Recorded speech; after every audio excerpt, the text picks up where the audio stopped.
Hello friends, welcome to my YouTube channel. दोस्तों, जो wireless microphone है ये प्रॉब्लम क्यों होता है? कई बार आपने नोटिस किया होगा कि आप एक लाइव प्रोग्राम कर रहे हो या फिर चाहे कुछ भी आप सेटअप कर रहे हो तो उसके अंदर बहुत सारा ऐसे प्रॉब्लम आता है कि उसका रेंज, एक तो होता है जो रेंज होता है इसके अंदर काट हो जाना। दूसरी प्रॉब्लम ये आता है कि दो अगर कॉर्डलेस है, मान लीजिए एक ही रिसीवर के साथ दो वायरलेस माइक्रोफोन आपको मिल रहा है, तो उसमें से क्या होता है, एक माइक्रोफोन बहुत टाइम के बाद खराब हो जाता है, एक साल के बाद ही लगभग खराब हो जाए। सबसे ज्यादा जो खराब होने वाला जो रिकॉर्ड है ये स्टूडियो मास्टर XR40 का है। तो दोस्तों, ऐसा क्यों होता है और जो वायरलेस माइक्रोफोन है इसको खराब होने से कैसे हम रोक सकते हैं और वायरलेस माइक्रोफोन को यूज करने का सही तरीका क्या है, आज का वीडियो अगर आप लास्ट तक देखोगे ना तो मैं पूरा डिटेल्स में आपको बताने वाला हूँ कैसे एक वायरलेस माइक्रोफोन खराब होता है और वायरलेस माइक्रोफोन का जो सिग्नल कट ऑफ है इसका रीजन क्या क्या हो सकता है और आज के टाइम में आपको कौन सा वायरलेस माइक्रोफोन में जाना चाहिए।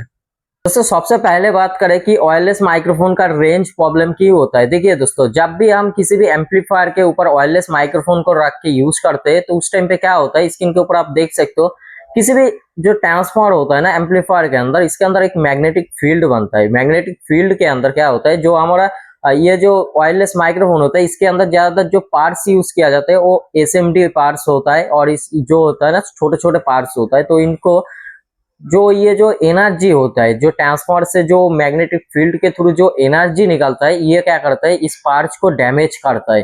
तो आप लगातार अगर एक एम्पलीफायर के ऊपर वायरलेस माइक्रोफोन को रख के यूज करते जाओगे तो आपका वायरलेस जो है ये ज्यादा दिन तक चलेगा नहीं, ये खराब हो जाएगा। तो वायरलेस माइक्रोफोन को आपको ऐसी जगह पर रखना चाहिए जहां पर कोई भी एम्पलीफायर के साथ अटैच ना हो। अगर आप एम्पलीफायर के ऊपर भी रख रहे हो तो लगभग एम्पलीफायर से 1 फीट के ऊंचाई पे रखो तो सही होगा। तो आपका जो मैग्नेटिक फील्ड के थ्रू जो भी प्रॉब्लम आने वाला था वो चीजें नहीं मिलेगा आपको। दूसरी बात, जो भी वायरलेस माइक्रोफोन का रेंज कट ऑफ होता है इसके अंदर एक प्रॉब्लम ये आता है कि आप ज्यादा दूर में बैठे हो तो इस टाइम पे भी प्रॉब्लम आ सकते हैं। या फिर आप ये कह लो कि वायरलेस माइक्रोफोन, आप मान लीजिए स्टेज सामने है, स्टेज के थोड़ी दूर में आप हो और बीच में बहुत सारा ऑडियंस है, तो क्या होता है बहुत सारा ऑडियंस, जैसे मान लीजिए मैं यहाँ पर खड़ा हूँ, ठीक है, तो वायरलेस माइक्रोफोन मेरा इस लेवल पर है, तो अभी मेरे सामने और 2-3 बंदा आ जाएगा ना, तो यहाँ पर क्या होगा, यहाँ पर जो रेंज होता है ना, रेंज के अंदर एक दीवार बन जाएगा। तो इस टाइम पे भी रेंज का समस्या देखने को मिल सकते हैं। तो वायरलेस को आपको ऐसी जगह पर रखना है जहां से आपको पूरा जो स्टेज है उसके तक एकदम क्लियर रहे, ठीक है, उसके आगे कोई भी आना नहीं चाहिए। तो इस तरीके से भी प्रॉब्लम हो सकते हैं। दूसरी बात, देखो, जो वायरलेस माइक्रोफोन होता है ज्यादातर आहूजा माइक्रोफोन जो लोग यूज करते हैं बहुत सारा प्रॉब्लम फेस करने को मिलता है उनको, क्योंकि जो आहूजा का वायरलेस माइक्रोफोन होता है ना इसके अंदर 230 के नीचे अगर वोल्टेज जा रहा है तो उस टाइम पे आप लोगों को बहुत ज्यादा समस्या देखने को मिलेगा, रेंज की समस्या मिलेगा। फिर जो वॉइस है ना ये एकदम से दबी दबी सी हुई मिलेगी।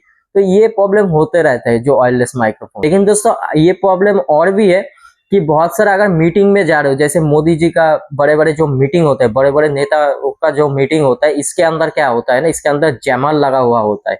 ये लोग क्या करते हैं, कोई भी रेडियो फ्रीक्वेंसी उनके थ्रू पास ना हो तो इसलिए वो लोग सारे जैम करके रखते हैं। तो उस टाइम पे आप लोग एक काम कर सकते हो, उनके पास जाके बोल सकते हो कि मेरा जो वायरलेस है इसका फ्रीक्वेंसी ये रहने वाला है 8 मेगाहर्ट्ज, चाहे कुछ भी मेगाहर्ट्ज हो, तो उनको बता सकते हो।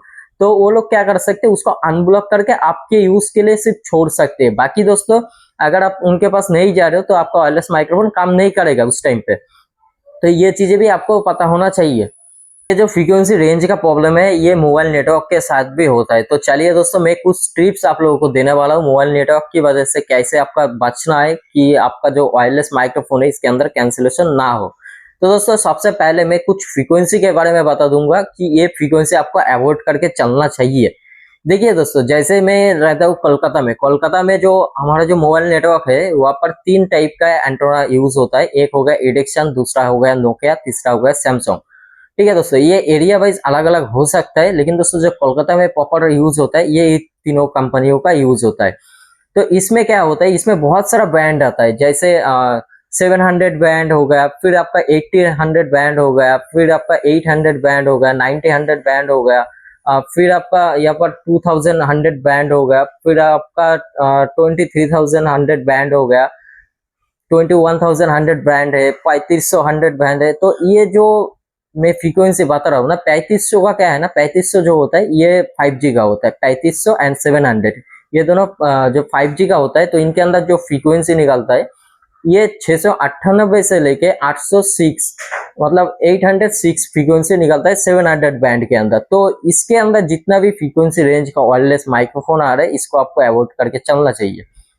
दूसरी बात 3500 के लिए 3500 के अंदर जो फ्रीक्वेंसी निकलता है वो 3500 लेके 3800 हर्ट्ज जो मेगा हर्ट्ज का फ्रीक्वेंसी है ये निकलता है, ठीक है। और दूसरी बात ये तो गई 5G का, 5G का ये दो ही मिलेगा आपको। और अगर 4G के अंदर बात करें तो 4G के अंदर बहुत सारा आता है, 4G 2G 3G में। 2G और 3G में उतना ज्यादा प्रॉब्लम करता नहीं है, तो 4G में ज्यादातर प्रॉब्लम होता है। तो 4G के अंदर आता है आपका 800 बैंड आ गया, फिर आपका 2100 बैंड हो गया, फिर आपका 1900 ये जो बैंड होता है। ये सारे चीजें आपको अवॉइड करके चलना चाहिए, क्योंकि मोबाइल नेटवर्क और आपका जो वायरलेस माइक्रोफोन है इसका अगर फ्रीक्वेंसी सेम हो गया तो इस टाइम पे आपको सिग्नल की समस्या देखने को मिलेगा। जो वायरलेस माइक्रोफोन है इसका कटऑफ देखने को मिलेगा। तो ये जानकारी कैसी लगी जरूर कमेंट करके बता देना। मिलता है नेक्स्ट वीडियो में।